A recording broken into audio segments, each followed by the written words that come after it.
Rreth 100 persona janë evakuuar nga vend banimet e tyre si pasojë e rreshjeve të dendur të shiut ditët e fundit. Siç ka njoftuar Qendra e Menaxhimit të Krizave, të evakuarit janë të një lagjeje të komunës së Kërçovës. Si pasojë e daljes së lumenjve nga shtrati, gjithashtu janë vërshuar shumë lagje, toka bujqësore, shumë shtëpi dhe ndërtesa të tjera.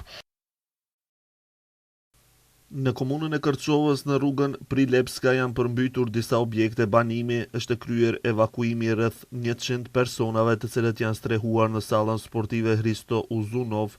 Personave të evakuuar u janë siguruar ushqim, ujë, shtretër, dyshek dhe batanie. Gjithashtu njoftojnë se lumenjt kanë dalë nga shtrati në Kërçovë, Gostivar, Ohër e Manastir. Është vërejtur dalja nga shtrati lumit Lakavicka në fshatin Malo Turçan dhe lumit Sushçka në fshatin Banjic e Epërme, komuna e Gostivarit. Në Ohër, lumi Daljan ka dalë nga shtrati në disa vende, duke përmbytur një numër të madh shtëpish. Në Kërçovë janë regjistruar gjithashtu dalje nga shtrati të lumit Zajashka në zonën mbi stadiumin Vllazërimi dhe shkollën e re Sande Shterioski, si dhe dalje nga shtrati i lumit Treska në tokë bujqësore.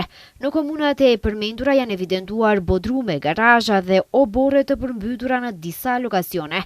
Në për vendet që rreshtet ishin të borës, gjithashtu shkaktuan disa probleme mëngjesin e së ejtes me bllokime rrugësh, ndales kalimi për automjetet e rënda dhe u theksua nevoja për kujdes të shtuar gjatë drejtimit të automjetit.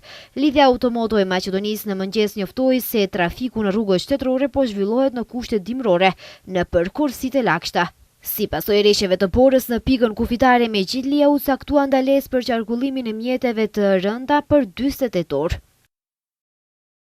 Lidhja Automoto e Maqedonisë rekomandon përshtatje të shpejtësisë së lëvizjes, respektimit të sinjalistikës së vendosur të trafikut dhe drejtim të kujdesshëm të automjeteve, veçanërisht në rrugët nëpër Lugina, Lugina Lumenjesh dhe Gryka, ku ekziston mundësia e rrëshqitjeve të dheut. Kjo vlen veçanërisht për seksionet Katlanov, Veles, Mavrov, Dibër, Strug, Vinic, Berov dhe Koçan Delçev. Sipas drejtorisë për punë hidrometeorologjike, temperaturë më e ulët mëngjesin e sotëm është regjistruar në Kotrën e Diellit -4 gradë, ku njëkohësisht rreshtet e borës kishin arritur në 31 cm. Gjithashtu përmedies e rreshtet e shiut dhe ato të borës në vendet më të larta do të vazhdojnë, ndërsa temperaturat do të vazhdojnë të bien. Moti nesër do të jetë pjesërisht me vranësira dhe disa periudha me diell. Gjatë pasditës do të ketë rreshje të kopaskoshme shiu në pjesët veriperëndimore dhe borë në male. Edhe të shtunën do të ketë rreshje lokale shiu dhe në vendet më të larta borë.